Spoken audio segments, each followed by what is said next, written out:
नमस्कार जय जगन्नाथ। आज मार्च मास 22 तारीख शुक्रवार। तेबे चलंतु आउ डेरी न करी फटाफट आज सकाळर 20टी बड़ खबर उपरे नजर पकाइबा। किंतु ता पूर्वरु जदि आपण ए पर्यंत वीडियो को लाइक करि नाहंती तेबे तुरंत वीडियो को लाइक करी के चैनल को सब्सक्राइब करि नियंतु एवं आपण ए वीडियो को केउ जिल्ला रु देखुछंती कमेंट माध्यम रे हमकु निश्चय जणांतु। खबर नंबर 1 आईपीएल 2024 पूर्वरु जियो आनिला दमदार ऑफर एयर फाइबर रे मागणा रे पाइबे ट्रिपल इंटरनेट स्पीड। जियो निजर एयर फाइबर यूजर को पाई एक खुशी खबर आनिछि। जियो एयर जियो फाइबर प्लस यूजर्स को पाई एक दमदार ऑफर घोषणा करिछि। एही ऑफर अनुसार उभय नुआ एवं पुराना यूजर्स माने आगामी 60 दिन पाई मागणा रे 3 गुणा इंटरनेट स्पीड पाइबे।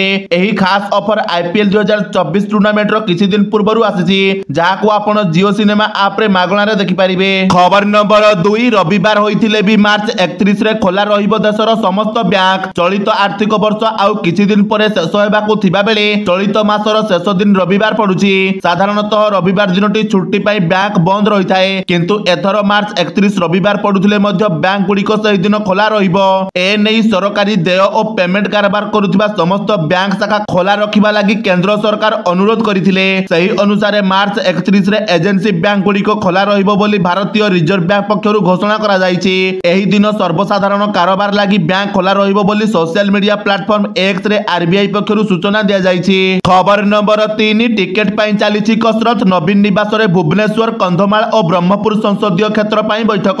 नवीन निवास रे टिकेट पाई जोरदार कसरत चली। गुरुवार भुवनेश्वर कंधमाल और ब्रह्मपुर संसदीय क्षेत्र पाई बैठक होईछि। भुवनेश्वर ब्रह्मपुर और कंधमाल संसदीय क्षेत्र और एहा अधीन रे थिबा विधानसभा क्षेत्रर नेतांकु नै एही बैठक रे आलोचना होईछि। आसिकारे द्वितीय पर्याय अर्थात मे 20 रे भोट ग्रहण हेबाकू थिबा बेले एप्रिल 26 रु नामांकन हेबो। सेही परि भुवनेश्वर रे मे 25 रे भोट थिबा बेले एप्रिल 29 रु नामांकन हेबो। ता पूर्वरु प्रार्थी चयन कसरत को जोरदार करिछि बीजेडी। खबर नंबर 4 बीजेपी रो तृतीय पर्याय प्रार्थी तालिका घोषणा। गुरुवार बीजेपी रो तृतीय पर्याय प्रार्थी तालिका घोषणा करा जायछि। दल पक्षरु आउ 9 जन प्रार्थी को नाम घोषणा करा जायथिबा देखिबाकू मिलिछि। तेबे एथिरे केवल तमिलनाडु रो 9 लोकसभा प्रार्थी को नाम घोषणा करा जायछि। निर्वाचन को दृष्टि रखी पर्यायक्रमे बीजेपी तार प्रार्थी को नाम घोषणा करिबारे लागिछि। तेबे बीजेपी प्रथम पर्याय रे 95, द्वितीय पर्याय रे 72 और तृतीय पर्याय रे 9 जन प्रार्थी को नाम घोषणा करिछि। जाहाकू नै वर्तमान सुधा दल पक्षरु मोट 276 जन प्रार्थी को नाम घोषणा होई सारिछि। खबर नंबर 5 आसिला एडीआर रिपोर्ट। राज्य रे 147 रु 95 जन विधायक कोटिपति।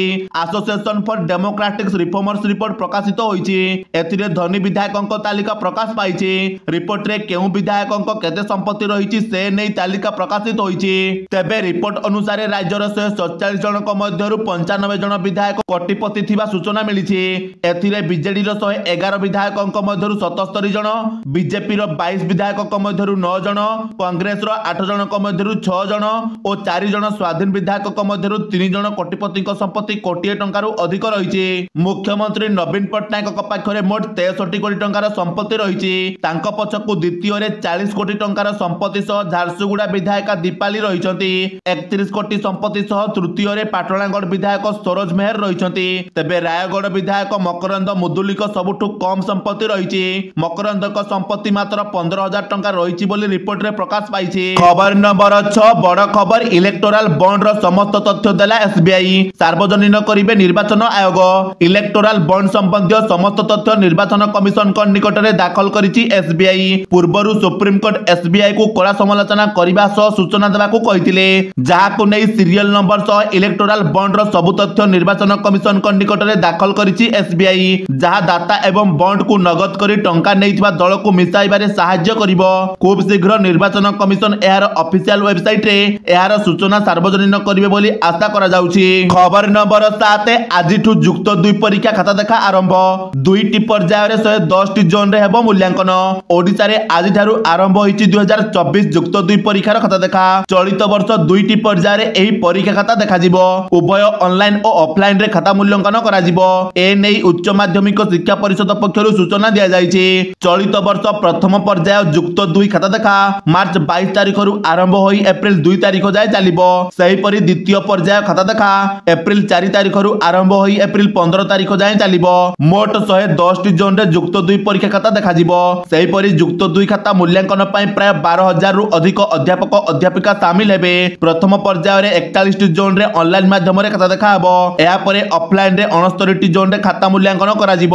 ସର୍ବଭାରତୀୟ ସ୍ତରରେ ବିଭିନ୍ନ ପ୍ରବେଶିକା ପରୀକ୍ଷାକୁ ନଜରରେ ରଖି ମେ ମାସ ମଧ୍ୟଭାଗରେ ଯୁକ୍ତ 2 ବିଜ୍ଞାନର ପରୀକ୍ଷା ଫଳ ପ୍ରକାଶ କରିବାକୁ ସିଏସ୍ସି ପକ୍ଷରୁ ଲକ୍ଷ୍ୟ ରଖାଯାଇଛି। ସେହିପରି ଜୁନ୍ ମାସ ଦ୍ୱିତୀୟ ସପ୍ତାହ ମଧ୍ୟରେ ଅନ୍ୟ ସମସ୍ତ ବିଭାଗର ପରୀକ୍ଷା ଫଳ ପ୍ରକାଶ କରାଯିବ। ଖବର ନମ୍ବର 8 ଲକ୍ଷ୍ମୀ ବସ୍ ସୁବିଧା ମିଳୁଛି କି ନାହିଁ ତଦାରଖ କରିବ ଏନ୍ଫୋର୍ସ ଟିମ୍। ଓଡ଼ିଶାରେ ସଫଳତାର ସହ ଲକ୍ଷ୍ମୀ ବସ୍ ଲୋକଙ୍କୁ ସୁବିଧା ଯୋଗାଉଛି କି ନାହିଁ ତାହାର ତଦାରଖ କରିବାକୁ ସରକାର ଏନ୍ଫୋର୍ସ ଟିମ୍ ଗଠନ କରିଛନ୍ତି। 58ଟି ସବ୍ ଡିଭିଜନରେ ମୁତୟନ ହେବେ ଏହି ଟିମ୍। ଜଣେ ଆସିଷ୍ଟାଣ୍ଟ ମ୍ୟାନେଜରଙ୍କ ନେତୃତ୍ୱରେ 2 ରୁ 4 ଜଣ ର୍ୟାଟ୍ ବା ରେଭିନ୍ୟୁ ଆସ୍ୟୋର ଟିମ୍ କାମ କରିବେ। ଲକ୍ଷ୍ମୀ ଯୋଜନାରେ ଦିଆଯାଉଥିବା ସୁବିଧା ଯାତ୍ରୀ ପାଉଛନ୍ତି ନା ନାହିଁ ତାହାର ତଦାରଖ କରିବ ଏହି ଟିମ୍। ତେବେ କିଛି ଜାଗାରେ ଲକ୍ଷ୍ମୀ ଯୋଜନାର ସୁବିଧା ଲୋକେ ପାଉନଥିବା ଅଭିଯୋଗ ଆସିବା ପରେ ଏହି ଟିମ୍ ଗଠନ କରିଛନ୍ତି ସରକାର। ଖବର ନମ୍ବର 9 ନିର୍ବାଚନ କମିଶନଙ୍କ ନିଯୁକ୍ତି ଉପରେ ଲାଗିବନି ରୋକ ମନା କଲେ ସୁପ୍ରିମକୋର୍ଟ। ପାଖେଇ ଆସିଲାଣି ନିର୍ବାଚନ, ଆଉ ମାତ୍ର ଦିନ କେଇଟା ପରେ ପଡ଼ିବ ଭୋଟ। ନିର୍ବାଚନର କିଛି ସପ୍ତାହ ପୂର୍ବରୁ ନିର୍ବାଚନ କମିଶନରଙ୍କ ନିଯୁକ୍ତି ଆଇନ ଉପରେ ରୋକ ଲଗାଇବାକୁ ସଫାସଫା ମନା କରିଦେଇଛନ୍ତି ସୁପ୍ରିମକୋର୍ଟ। ଏହି ସମୟରେ ନିର୍ବାଚନ କମିଶନରଙ୍କ ନିଯୁକ୍ତି ଉପରେ ରୋକ ଲଗାଇବା ଅର୍ଥ ଅରାଜକତା ତଥା ବିଶୃଙ୍ଖଳା ସୃଷ୍ଟି କରିବା ହେବ ବୋଲି କହିଛନ୍ତି ସୁପ୍ରିମକୋର୍ଟ। ନିକଟରେ 2 ଜଣ ନିର୍ବାଚନ କମିଶନର ଜ୍ଞାନେଶ କୁମାର ଏବଂ ସୁଖବୀର ସିଂ ସାନ୍ଧୁଙ୍କୁ ନିଯୁକ୍ତ କରାଯାଇଥିଲା। ପ୍ରଧାନମନ୍ତ୍ରୀ ନରେନ୍ଦ୍ର ମୋଦିଙ୍କ ନେତୃତ୍ୱରେ ଜଣେ ବିରୋଧୀ ଦଳର ନେତା ଏବଂ ଜଣେ କେନ୍ଦ୍ରମନ୍ତ୍ରୀଙ୍କ ଉପସ୍ଥିତିରେ ଏହି ନିଯୁକ୍ତି ହୋଇଥିଲା। ତେବେ ନିର୍ବାଚନ କମିଶନରଙ୍କ ଏହି ନିଯୁକ୍ତି ପ୍ରକ୍ରିୟା ଓ ଆଇନକୁ ନେଇ ଉଠିଥିଲା ଅନେକ ପ୍ରଶ୍ନ। ନିର୍ବାଚନ ପ୍ରକ୍ରିୟାରେ ସୁପ୍ରିମକୋର୍ଟଙ୍କ ପ୍ରଧାନ ବିଚାରପତିଙ୍କୁ ସାମିଲ ନ କରାଯିବାକୁ ନେଇ ବିବାଦ ଉପୁଜିଥିଲା। ଏହାକୁ ବିରୋଧ କରି ସୁପ୍ରିମକୋର୍ଟରେ ଆବେଦନ ହୋଇଥିଲା, ଯାହା ପରେ ନିର୍ବାଚନ କମିଶନରଙ୍କ ନିଯୁକ୍ତି ପ୍ରକ୍ରିୟା ପାଇଁ ଥିବା ଆଇନ ଉପରେ କୌଣସି ରୋକ ଲଗାଯାଇ ପାରିବ ନାହିଁ ବୋଲି ସୁପ୍ରିମକୋର୍ଟ କହିଛନ୍ତି। ଖବର ନମ୍ବର 10 ଜାତିସଂଘ ପ୍ରକାଶ କଲା ବିଶ୍ୱର ସୁଖୀ ରାଷ୍ଟ୍ର ତାଲିକା 143 ଦେଶ ମଧ୍ୟରୁ 126ରେ ଭାରତ। ଜାତିସଂଘ ପକ୍ଷରୁ ଗୁରୁବାର ଦିନ ବିଶ୍ୱର ସୁଖୀ ରାଷ୍ଟ୍ର ତାଲିକା ପ୍ରକାଶ କରାଯାଇଛି। ସପ୍ତମ ଥର ପାଇଁ ଲଗାତାର ସର୍ବୋଚ୍ଚ ସ୍ଥାନରେ ରହିଛି ଫିନଲାଣ୍ଡ। ସୁଖୀ ରାଷ୍ଟ୍ର ତାଲିକାରେ ଫିନଲାଣ୍ଡ ତଳକୁ ରହିଛନ୍ତି ଡେନମାର୍କ, ଆଇସଲ୍ୟାଣ୍ଡ ଏବଂ ସ୍ୱିଡେନ। ତାଲିକାରେ ଶୀର୍ଷରେ ଅଧିକାଂଶ ୟୁରୋପୀୟ ଦେଶ ରହିଥିବା ଦେଖିବାକୁ ମିଳିଛି।